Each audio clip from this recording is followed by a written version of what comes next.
स्वागत है आपको हमारे चैनल रमेश एजुकेयर में। तो आज हम लोग कक्षा 10 प्रश्नावली 5.2 के प्रश्न संख्या 11वें नंबर को करेंगे। देखिए लिखा हुआ AP 3, 5, 27, 39 का कौन सा पद उसके 54वें पद से 132 अधिक है ना। तो आइए चलते हैं इस प्रश्न का। चलिए 11वें नंबर प्रश्न AP इस प्रकार से दिया हुआ है।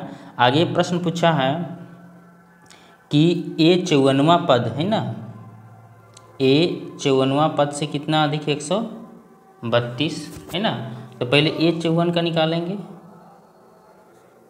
तो ये हो जाएगा ए प्लस 53D है ना। अब यहाँ से ए निकालेंगे तो ए निकालने के लिए क्या करेंगे मित्र, देखिए प्रथम पद क्या हो गया, ए बराबर हो गया 3। अब डी निकालेंगे तो डी के लिए क्या हो जाएगा, A2 में A1 घटाना है, 15 में 3 तो कितना हो गया 12। अब यहाँ क्या करेंगे हम लोग, ए की जगह पे किसका मान रखेंगे 3 और यहाँ डी की जगह पे 12। अब यहाँ गुना करेंगे 12 3 36 के 6 हाथ में 3, 12 25 60 और 3 63, इसको जोड़े कितना आया 639 ए 54 का मान। अब क्या करेंगे इसमें हम लोग रख देंगे ए 54 प्लस लिखा हुआ 132, तो ए 54 का मान आया है 139 और प्लस यहाँ हो जाएगा 132 है ना। इसको जोड़ेंगे तो ये आ जाएगा 771, 9 3 11 771। अब यहाँ 71 आया तो क्या करेंगे, एन बराबर पूछा कौन सा पद है ना, इतना निकालना था। तो अब क्या करेंगे, ये जो मान निकला किसका निकला, एन हम लोग का इतना आया, इसको इतना जोड़ने पर, तो इतना जोड़ने पर जब आ गया तब यहाँ एन बराबर आया है 771। तब हम लोग यहाँ निकालेंगे, पूछा कौन सा पद है ना, तो यहाँ निकालेंगे एन निकालना होगा। एन निकालने के लिए क्या करेंगे, एन का फॉर्मूला बैठाएंगे। एन बराबर हो जाएगा a plus n minus 1 into d है ना। एन की जगह पे 771 है, ए का मान आया है 3, एन का मान नहीं पता है, डी का मान पता है 12। अब यहाँ आ गया 771 बराबर 3। अब इसको गुना कर दीजिए, 12n माइनस 12, यह माइनस होगा है ना। अब इसमें इसको घटा देंगे इधर, तो आ जाएगा 12n माइनस 9। अब इसको इधर भेज देंगे तो ये आ जाएगा 771 प्लस 9 जोड़ेंगे, अब ये आ जाएगा 780 बराबर 12n। अब इसको क्या करना है, ऐसे चिन्ह लगा दीजिएगा। अगर इसको सीधा करते हैं तो n बराबर आ जाएगा 780 बटा 12। ऐसा नहीं करना सकते तो इसी के नीचे बट्टा ले आइए, काट दीजिए। 12 छक 72, 6 बचा 0, 60, 12 बचे 60। तो n का जो मान आया क्या आया 65वां है ना, 65वां। इसका कहने का मतलब क्या हो गया कि 65वें पद पर है ना, 65वें पद पर उसका 54वें पद से 132 होगा है ना। इस प्रकार हमने 11वें नंबर प्रश्न को हल कर लिया। अब चलते हैं 12वें नंबर। देखिए क्या करना है, इसको एक पद को मान लेते हैं AP1, इसको मान लेते हैं AP2 है ना, और इसका प्रथम पद को ए मान लेना है, इसको प्रथम पद को छोटा है ना। इसका जो सार्वंतर है समान है, सार्वंतर डी जो है एक समान है ना। अब देखिए प्रश्न के अनुसार क्या बोला है, यदि 100वें पद का अंतर 100 है, 100वें पद मतलब ये दोनों का है ना, तो दोनों का 100वां पद कैसे निकालेंगे, प्रथम पद इसको मानते थे 100वां पद का निकालेंगे a प्लस 99D है ना, में इसका अंतर निकालना है a प्लस इसमें भी क्या हो जाएगा 99D ब्रैकेट, दोनों पदों का जो अंतर है AP1 और AP2 ये कितना है 100 है। क्या हो जाएगा a plus 99D minus D बराबर 100। इससे इसको काट दीजिए, ठीक क्या बचा a माइनस a बराबर 100। ये हो गया समीकरण 1 है ना। अब क्या करते हैं, अगला जो क्वेश्चन पूछा है 1000वें पद मतलब a प्लस यहाँ हो जाएगा a प्लस 999D माइनस निकालना है ए प्लस 999 डी का जो अंतर होगा कितना होगा, है ना। यहाँ निकालेंगे ए प्लस 999 डी माइनस, इससे इसको काट देंगे तो ये बचेगा ए माइनस ए, है ना। जब ए माइनस ए पदों का अंतर 100 आ गया तो इसका भी कितना होगा अंतर, ये भी अंतर जो हो जाएगा कितना हो जाएगा 100 हो जाएगा।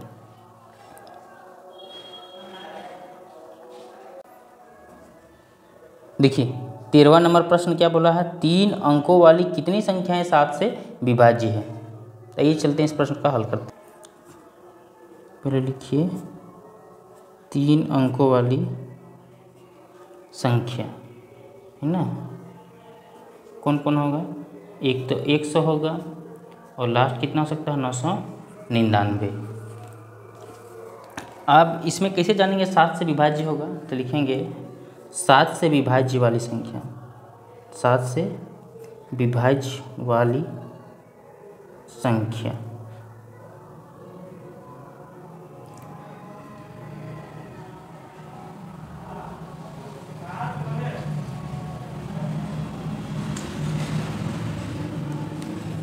सात से विभाज्य वाली संख्या यहाँ कौन हो जाएगा, एक हो जाएगा 105, क्योंकि जो 7 से ही 100 विभाज्य नहीं होगा तो इससे आगे बढ़ाएंगे तो 105 हो जाएगा। और इधर हो जाएगा, ये हो जाएगा 994, कितना हो जाएगा 994। अब क्यों 994 लिए, देखिए 7 से भाग लगाइए नहीं लगेगा, जबकि 3 अंक का है, इसको भाग लगाइएगा और इसको भाग लगाइएगा 7 से 5 बच जाएगा, वही सेंस को इसमें घटा के यहाँ लिख देना है ना। तो यहाँ लिख दिए। अब देखिए यहाँ जो प्रथम पद को क्या मानना है 105, है ना। इधर जो कितना होगा ये होगा, इसमें 7 जोड़ देंगे, ये हो जाएगा 112, है ना। इधर और जोड़ते जाइएगा तो, और डी जो यहाँ मानेंगे क्या करेंगे 112 में 105 घटा देना है, कितना आ जाएगा 7। और ए एन अंतिम पद जो कितना है 994। तो अब इससे निकलेगा एन का मान निकालेंगे, एन फाइंड करना है। तो इसके लिए क्या करेंगे, फार्मूला बैठाएंगे ए एन बराबर a plus n minus 1 into d, है ना। अब ए एन जो है यहाँ हो जाएगा 994 बराबर ए का मान 105 प्लस एन का मान निकालना है, डी का मान पता है 7। अब 105 में इसको घटा दीजिए, अब बराबर n माइनस 1 और इधर 7। अब इसमें घटाएंगे तो 14 में 5 तो ये हो जाएगा 9, यहाँ बचेगा 8 और यहाँ बचेगा 8, 889। अब ये 7 है इधर आ जाएगा तो यहाँ बचेगा n माइनस 1, क्या बचेगा n माइनस 1। अब इसको काट दीजिए, 7 एकम 7, 1 चल गया, और 7 दूनी 14, 4 चल गया, 49 हो गया, 7 7 49, 127 बराबर आ गया n माइनस 1। अब इसको सीधा कर दीजिए, सीधा कैसे कीजिएगा, n माइनस 1 बराबर इधर लिखिए 127। अब जो है एक को उधर ले जाइए, n का मान कितना निकला 128, है ना।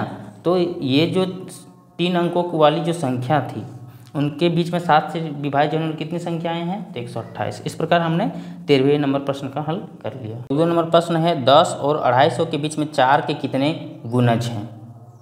देखिए यहाँ लिखिएगा 10 और 250 के बीच 4 का गुणज, है ना।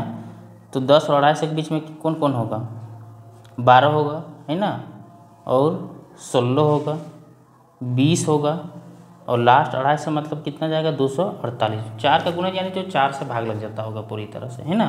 तो एक का मान है 12 हो जाएगा, डी का मान हो जाएगा 16 माइनस 12 यानी हो जाएगा 4, और ये लास्ट है अंतिम यानी ए एन का मान कितना हो जाएगा 248। अब क्या करेंगे, इसको बैठाएंगे फार्मूला में, कौन सा फार्मूला लगाएंगे, ए एन का फार्मूला।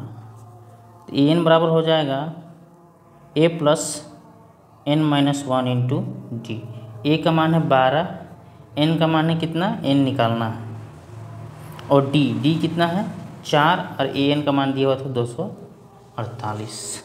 अब 12 घटा देंगे, 248 में 12 बचेगा n माइनस 1 गुने 4। अब इसको घटाएंगे तो आ जाएगा 236। ये गुना वाला इधर आएगा भागा में, बचेगा यहाँ n माइनस 1। इसको काट देंगे 4 पचे 20 और 4 नवा 36, है ना। 4 पचे 20 और 4 नवा 36। अब इसको सीधा करके लिख दीजिएगा।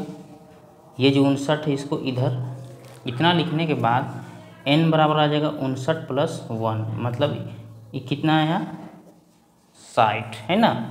60वां आ गया। हाँ, मतलब 10 और 250 के बीच में 4 का कितना गुना होगा 60, है ना। इस प्रकार हमने इसका भी हल कर लिया। देखिए 15वां नंबर जो प्रश्न है लिखा है n के लिए किस मान के लिए दोनों समांतर श्रेणी 63, 65, 67 और 3, 10, 17 के nवें पद बराबर होंगे। तो दोनों को क्या करना होगा, एक AP का मान दिया हुआ है 63, 65 और 67, दूसरा जो AP का मान दिया हुआ है वो दिया हुआ है 3, 10 और 17, है ना। 3, 10 और 17 दोनों का तुलना करना है, इसमें n के पद बराबर होंगे या नहीं, है ना। तो यहाँ से इसका A का मान निकलेगा 63, जबकि D का मान निकलेगा 65 में 63 घटाएंगे तो कितना हो जाएगा 2। इसमें जो निकलेगा A का मान ये निकलेगा 3 और D का मान कितना हो जाएगा 10 - 3, यानी ये हो जाएगा 7। अब इसमें an निकालेंगे तो a + n - 1 × d, इसमें भी an निकालेंगे तो a + n - 1 × d, है ना। अब an जो है नहीं पता है, a का मान पता है 63 प्लस n नहीं पता है, n निकालना है, d का मान है 2। इसमें भी an बराबर a का जो मान लेंगे 3 प्लस n - 1 और d का मान कितना लेना है 7। ये an बराबर हो जाएगा 63 प्लस n - 1 × 2, सॉरी बार बार यही लिखा जा रहा है। अब इसको मान लीजिए समीकरण 1 और इसको मान लीजिए समीकरण 2, है ना। तो यहाँ लिखेंगे समीकरण 1 और 2 को क्या करेंगे बराबर करेंगे 1 और 2 से। तो इधर हो गया 63 प्लस n - 1 बराबर 2 और ये हो गया 3 प्लस n - 1 और ये 7, है ना। अब ये हो जाएगा 63 प्लस ये हो जाएगा 2n - 2 बराबर ये हो जाएगा 3 + 7n - 7। अब 63 में 2 घटा देंगे तो 61 + 2n और यहाँ 7n, 3 में 7 घटाएंगे -4 हो जाएगा। अब क्या करना है, इसको 61 कीजिए, इसको 61, तो इसको इधर लाते हैं तो ये 4 और ये 7n में इधर 2n घटा देंगे तो ये हो जाएगा 65 बराबर ये हो जाएगा 5n, इसको काट देंगे 13, तो n बराबर क्या आ जाएगा 13। तो nवां जो पद है बराबर कितना में होगा 13वें में, है ना। तो इस प्रकार इसका आंसर हमने प्राप्त कर लिया। अब चलते हैं अगले प्रश्न नंबर 16 पर। देखिए 16 नंबर प्रश्न, वह AP ज्ञात कीजिए जिसका तीसरा पद 16 है और 7वां पद 5वें पद से 12 अधिक है। तो आइए चलते इस प्रश्न का हल करते हैं।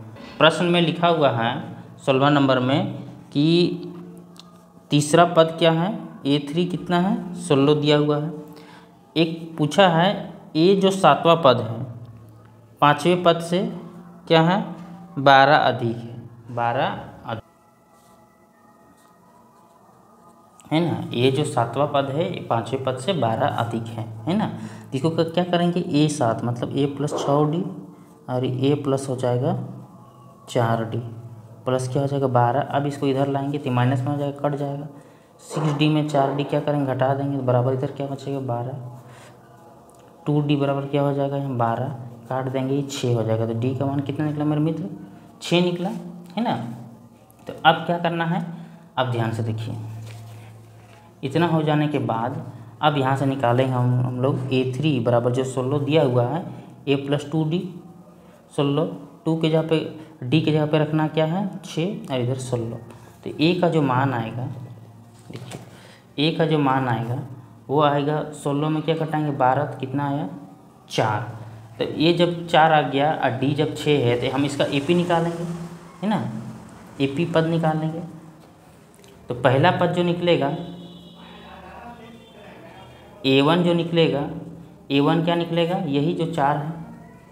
A2 कैसे निकलेगा तो A + D, है ना। तो A का मान है 4, कितना हो जाएगा 4 और +6 कितना हो गया 10। अब A3 कैसे निकलेगा, A3 निकालेंगे A + 2D, यानी पहला पद 4 और 2 गुने 6, 6 दूना 12 और 4 कितना हो जाएगा 16, है ना। इस प्रकार हम लोग क्या करेंगे A1, A2, A3, AP को ज्ञात कर लिए हैं। अब चलते हैं अगले प्रश्न 17वें नंबर प्रश्न पर। देखिए AP लिखा हुआ 3, 8, 13 और 253 में अंतिम पद से 20वां पद ज्ञात कीजिए, है ना। 20वां पद मतलब n दिया हुआ है 20, है ना।